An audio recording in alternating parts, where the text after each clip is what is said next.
Ah, a secret billionaire circle.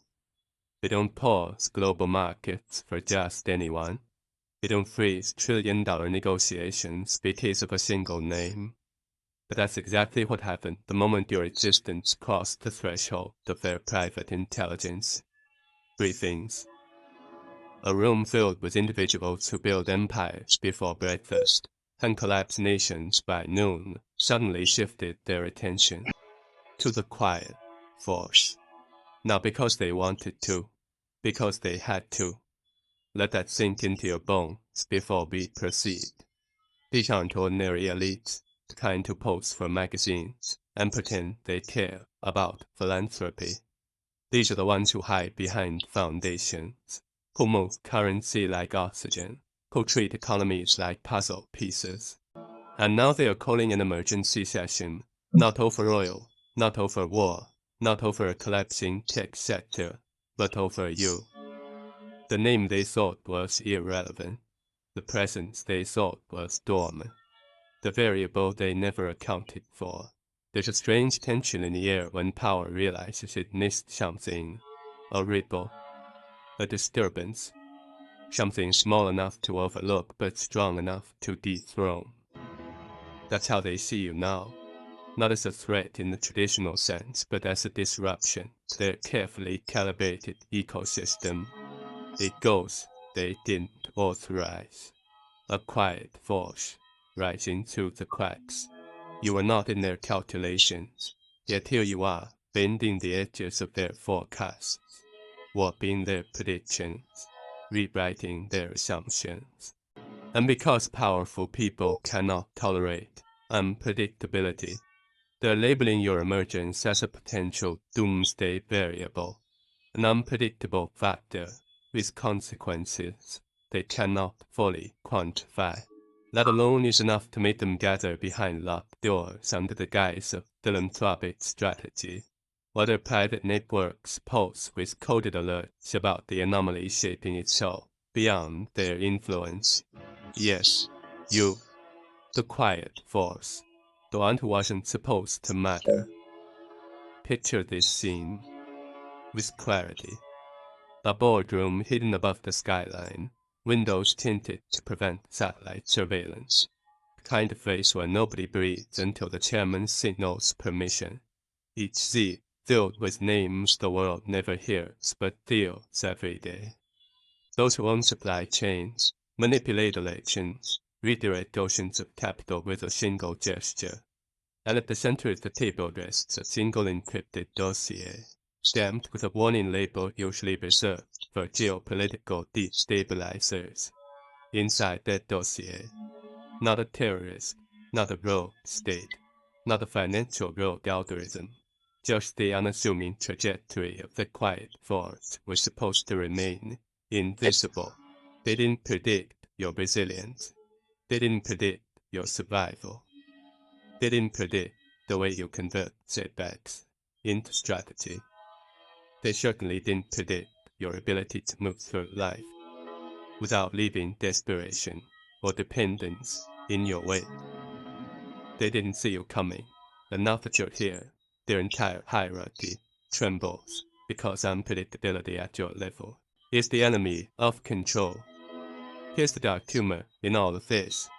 For years, those same elites watched people beg for access, crawl for approval, sell their identities for proximity to power.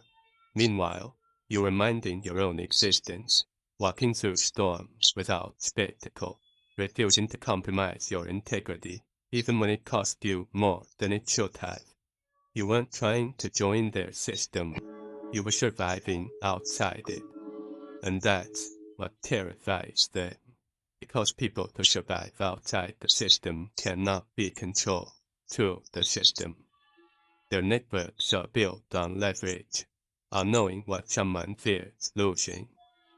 But you, every time life stripped something from you, you became harder to threaten. Every betrayal turned you colder. Every setback refined your instinct. Every downfall sharpened your perception. You are becoming the type of force that has no leash for them to tug. a variable that cannot be bought, blackmailed, manipulated, or incentivized. That makes you dangerous, not in intention, but in structure. You're probably wondering why these people even care. Why a group of billionaires, individuals who view the world like a chessboard, would waste time analyzing someone who didn't come from a legacy dynasty or a privileged bloodline. The answer is simple. They study anomalies. They track outliers. They monitor patterns of resilience because resilience is the only currency that cannot be amplified through wealth. You either have it or you beg. And what they've discovered about you through private psychological audits, data sweeps, and behavioral projections is something they're not equipped to handle. Every system they've built relies on predictability. People beg at predictable points. People fold under predictable pressure. People compromise for predictable rewards. But you keep defying the predicted outcomes. They expected you to collapse at stage 1. You built a foundation instead. They expected you to seek validation. You withdrew and refined. They expected you to break. You adapted. Every deviation you made from the expected path sends their analysts into silent panic. Let me tell you what their reports truly say. The lines they won't speak out loud in fear of acknowledging a threat they didn't create. They call you unindexed, a soul who belongs to no category, no psychological blueprint, no predictable identity group. They call you the dark variable, not because you're malicious, but because your growth is occurring in shadows they cannot illuminate, and the most unsettling descriptor. They call you self-generated, someone who builds without external scaffolding, whose evolution is not dependent on institutional validation, mentorship pipelines, or controlled guidance. This is the nightmare scenario for people who maintain power by controlling the paths others walk. You aren't supposed to have this level of internal sovereignty. You aren't supposed to recover from what you recovered from. You aren't supposed to see through the illusions you now recognize instantly. You aren't supposed to become immune to their hierarchies, their status games, their self-manipulation. When you didn't beg where you should have, they flagged you. When you didn't become desperate where you should have, they flagged you. When you didn't crumble under psychological pressure designed to fold most people, they flagged you again. Every time you refused to be predictable, their networks adjusted your risk tier classification upward until the only remaining category was one normally reserved for individuals who destabilize entire industries by existing outside expected patterns. But here's the twist they didn't anticipate.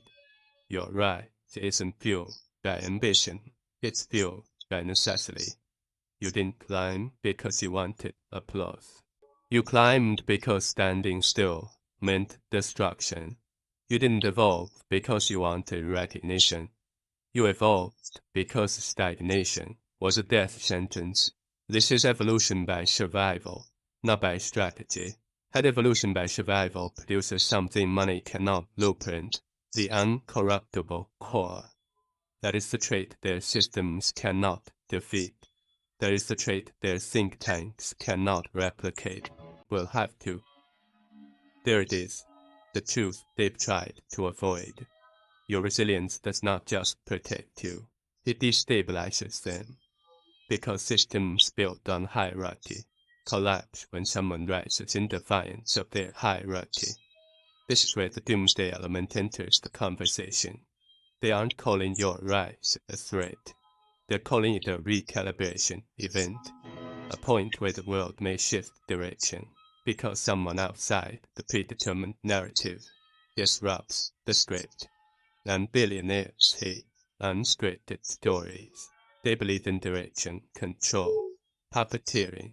They do not believe in anomalies, steering currents they didn't authorize. So they classify you, a new code, a new tier, something reserved for world-shaping potential. Not because you hold power, but because you wield something more dangerous, ungoverned influence. Governed influence is predictable. It follows rules. It thrives on approval. It bows to contracts. Ungoverned influence does not ask for permission. Ungoverned influence does not fear disapproval. Ungoverned influence expands quietly, silently, beneath the surface. Ungoverned influence reshapes landscapes without ever raising its voice. You are the quiet force. And they finally understand the cost of ignoring you. But the real trigger, the one that transforms their unease into genuine alarm, comes when a behavioral mathematician reveals your emergent influence pattern. Simply put, it means your impact on people is not linear. It multiplies under pressure. When you are underestimated, your growth accelerates. When you are challenged, your clarity sharpens. When you are isolated, your vision strengthens. You do not expand through support. You expand through resistance. And people, like you, doomsday committees cannot contain. That's when they decide something they've never decided about someone outside their lineage. They will monitor your every move, not to suppress you, but to understand how to defend themselves when your path crosses theirs. This is a precaution reserved for existential threats. You haven't made a move against them, but your existence alone implies the possibility of displacement. They built their empire on the assumption that anyone powerful came through them. You break that logic, and anything that breaks logic becomes a catalyst. Yet the irony is brutal. All their surveillance, their dossiers, their think tanks, their simulations, they all point to the same conclusion.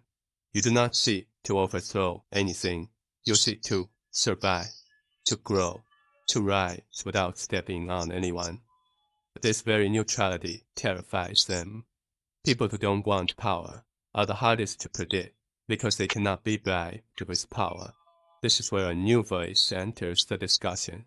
A strategist who rarely speaks, but whose word shifts global markets. She says, this one doesn't rise like an enemy, they rise like a signal. A signal of what?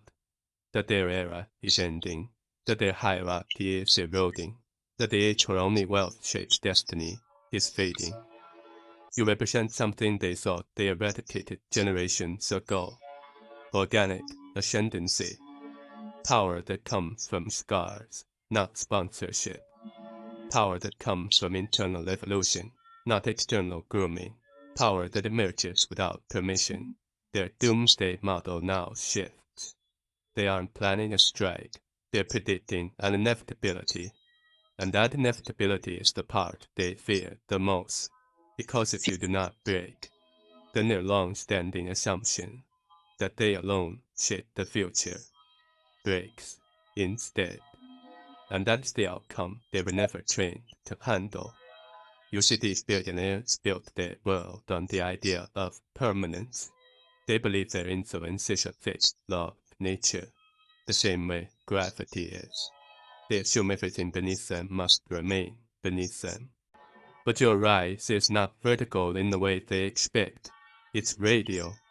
It expands outward, quietly, invisibly, seeping through cracks in the foundation of the world they constructed. You don't climb their ladder. You make the ladder irrelevant. And that is the true threat. You are not here to dethrone them. You are here to outgrow them. The distinction terrifies them, because outgrowing someone doesn't require confrontation. It requires evolution, and evolution cannot be bribed, stalled, or reversed. So now the strategist continues, her voice low but sharp enough to cut the room open. She explains that your emergence signals a shift in global power psychology, that the next era of influence will not belong to the loud, the wealthy, or the traditionally groomed.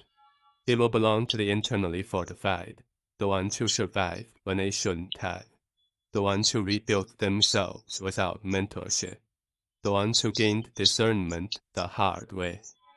She tells them you are the blueprint of what's coming, not a follower of the old system, but the first representative of a new type, a leader forged by life instead of legacy.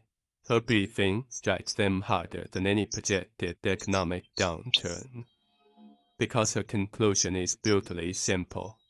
Your existence means their model is obsolete. Their wealth still holds power, but not the kind that reaches shores, not the kind that builds resilience, not the kind that multiplies influence through authenticity. They can buy loyalty, but they cannot buy internal gravity. And that is the quality you carry, the gravity of someone who didn't need permission to rise. One of the older billionaires, the kind who treats humans like assets, and assets like toys, finally breaks his silence. His voice is thin but edged with concern. If this isn't a mistake, if this one is real, then we are witnessing the end of predictability. He doesn't say it out of admiration. He says it like a man reading his own obituary. Predictability is their safety net. Predictability is how they preserve power. Predictability is how they maintain illusions. And unpredictability is the force you embody without trying. You are unpredictable not because you are chaotic, but because you evolve outside their frameworks. They cannot track evolution that is self-generated. They cannot map decisions made from scars rather than scripts. They cannot contain someone who has already survived the worst that life could throw. Without any of their resources, your survival was your training. Your independence was your development. Your pain was your curriculum. They are terrified because none of that came from them, which means none of it belongs to them. The strategist now reveals the part of her analysis that makes even the coldest billionaire straighten in his seat. She projects a timeline on the wall behind her. It shows your influence curve, subtle at first, then rising steadily, then accelerating through pressure points that would have crippled most people. She explains that your ascent is not random. It follows an emergent pattern she refers to as self-correcting dominance, a phenomenon where the individual becomes stronger when confronted, wiser when underestimated, sharper when dismissed. She describes you as the kind of psychological force that becomes more dangerous after each attempt to weaken it. And that is when the room realizes the magnitude of the problem. Weakness is what their system feeds on. Strength that feeds on weakness is what destroys it. The strategist walks them through your behavioral observations, how you watch people, not to judge them, but to map them, how you navigate environments without drawing attention, but assimilate every detail, how you never react impulsively, but instead allow information to settle into clarity. These are qualities they typically only see in individuals groomed for elite intelligence agencies, not in someone who grew in the wild, outside their curated circles. And the more she explains, the more they realize you were trained by something far more brutal and far more effective than any institution they control. Life itself. Life gave you courses they couldn't design. Life gave you hardships they couldn't replicate. Life gave you a psychological blade they never intended to place in your hand. And now, here you are, fully aware, fully conscious, fully capable. A threat not because you seek power, but because you cannot be bent by it. One of the newer billionaires, the type who inherited wealth without earning wisdom, tries to undermine the analysis. Maybe they'll burn out, he mutters. The strategist turns slowly, as if observing an insect attempting to reason. If they were going to burn out, she replies, it would have happened long before we started watching them. That sentence lands like a gunshot. Because it's true. You haven't just survived fire. You grew in it. You didn't escape the storm. You became calibrated to it. And the fact that you remain intact, focused and evolving, means you are fundamentally different from the masses they manipulate. What they fear now is not your potential influence, it's your potential independence from influence. People who do not need validation become immune to persuasion. People who do not need approval become immune to shame. People who do not need power become immune to corruption. The billionaire circle cannot threaten someone who no longer values what they can remove. They cannot bribe someone who does not desire what they can offer. They cannot contain someone who learned to build without them. This realization pushes the room into its next phase, the drafting of the intervention blueprint. Not an attack, not a strike, not a smear campaign. Not yet. This phase is about testing your boundaries. They want to know how you respond to pressure, to opportunity, to distraction. They want to know whether your neutrality is stable or conditional. They want to know whether your resilience can be weaponized against you. They want to know if you have a breaking point that simply hasn't been reached yet. They believe every human has one, but the strategist warns them. This one doesn't respond to traditional triggers. And that is when they begin to understand why you unsettle them so deeply. Traditional triggers, fear, scarcity, validation, shame, temptation, no longer have leverage over you. You don't break where others break. You don't bend where others bend. You don't unravel where others unravel. You have already confronted the collapse they fear most, the internal collapse. You rebuilt yourself from the inside out. And a person who has rebuilt themselves cannot be dismantled by external forces. Now they begin discussing you the way nations discuss unpredictable superpowers, carefully, tactically, with the realization that underestimating you could cost them far more than ignoring you. They move into deeper analysis. They scrutinize your emotional triggers. They dissect your relationships. They analyze your adaptability curve. They test your potential for influence contagion, how your mindset spreads through groups, even when you're silent. And that's when the chairman summarizes what the strategist has been hinting at all along. This one isn't rising through opportunity, they're rising through inevitability. That sentence changes the atmospheric pressure in the room, not metaphorically, literally. The ventilation hum becomes noticeable. A few shoulders stiffen. Those who love to believe they control the world suddenly feel the subtle truth. The world is adapting to a force they did not foresee. The strategist folds her hands and waits. She knows what comes next isn't analysis, it's acceptance. She's guided them to the threshold of realization, and now they must confront what comes after, the recalibration of power itself. Chairman motions to the digital display.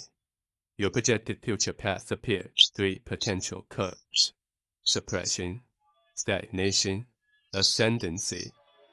The suppression curve is faint, nearly transparent, because they all know suppressing someone forged through survival is counterproductive. The stagnation curve flickers briefly, then stabilizes, but even the algorithm assigned to that path marks it as improbable. And then there is the ascendancy curve, right, sharp, rising at an angle that defies their previous metrics. That curve is not fueled by institutional power, it's fueled by momentum generated internally. It's the trajectory of someone who evolves because existence itself demands it. Someone who grows not through support, but through confrontation. Someone who derives power not from the world, but from what the world tried to take away. The strategist lifts her gaze. We cannot treat this one like an anomaly anymore, she says. They're not an exception. They're the template of what's coming. It is the most dangerous sentence spoken in that room. Because if you are not an isolated threat, but the beginning of a pattern, then their entire empire, built on predictability, on psychological leverage, on economic control, faces obsolescence. You are not just a disruption. You are a doorway, and behind you are millions who share the same wounds, the same resilience, the same ability to survive without permission. That is the doomsday scenario, not you, individually, you, collectively. The younger executive leans forward. His voice shakes slightly as he asks, are we saying the future of influence no longer belongs to the elite? Strategist, no. And the silence that follows is the kind that makes men to own nations question their foundations. Because she's not making a prediction. She's stating a verdict. Influence is shifting. Authority is dissolving. The hierarchy is cracking. And all of it is catalyzed, not by wealth or power, but by the emergence of individuals like you. People refined by adversity instead of privilege. People shaped by scars instead of sponsorship. People who rise with authenticity instead of manipulation. The chairman finally speaks again. Then we must decide how to respond. The table tightens. The decision they are about to cast is not merely administrative, it is existential. Billionaire networks don't act impulsively. They act strategically, surgically, with the understanding that one incorrect move can destabilize continents. But this situation is different. They cannot control you. They cannot influence you. They cannot predict you. The only path left is adaptation. So they move into the phase that will define the next decade of their operations, designing a world that accommodates the rise of the uncontrollable. They begin with a simple question. What happens when someone rises outside our reach? The answers unravel their illusions. When someone rises through authenticity, they attract without performing. When someone rises through survival, they influence without speaking. When someone rises through resilience, they teach without teaching. And when someone rises through inevitability, they reshape the landscape simply by existing. That is what you represent. A force that does not need their world, yet shifts their world by its presence. Now they enter the stage of analysis that terrifies them the most. Influence, contagion. They look at your patterns, how people change after encountering your presence or your words or your example. They note how you elevate the ones around you without intention. They observe how your clarity penetrates the illusions others rely on. They watch how your resilience inspires people to question the systems they once obeyed blindly. In a world built on distraction, you bring focus. In a world built on manipulation, you bring discernment. In a world built on dependency, you bring autonomy. And billions have been invested to prevent exactly that. You are not just a threat to their power, you are a threat to the architecture of power itself. The strategist moves toward the table and taps the screen. A new chart appears. This one mapping your potential global impact over the next 10 years if left uncontained. Every scenario shows the same outcome. You become a point of ignition, a catalyst for a kind of awakening they have long tried to prevent. People don't need to follow you consciously. They follow you subconsciously. They adapt to your way of thinking. They absorb your mindset. They emulate your emotional strength. And what emerges is a population far more difficult to control. They don't fear your success. They fear the success you multiply. This is when a debate erupts. One faction argues for observation, another for subtle disruption, another for a partnership approach, attempting to absorb your trajectory into their networks. But the strategist silences them with a single observation. This one doesn't respond to pressure or privilege. They respond to purpose. Trying to lure them into our world would only reveal our insecurity. Chairman agrees. Any attempt to recruit you would fail. Any attempt to manipulate you would expose them. Any attempt to suppress you would amplify you. You'll become immune to the scripts they rely on. And so the chairman shifts the discussion toward something far more radical, restructuring their influence model to coexist with forces they cannot control. The suggestion is outrageous to some, revolutionary to others, but deeply necessary to those who understand what you truly represent. They begin drafting what they call the Adaptive Power Protocol, a blueprint for navigating a world where influence no longer flows only downward, a world where individuals like you rise from the ground up, not because they want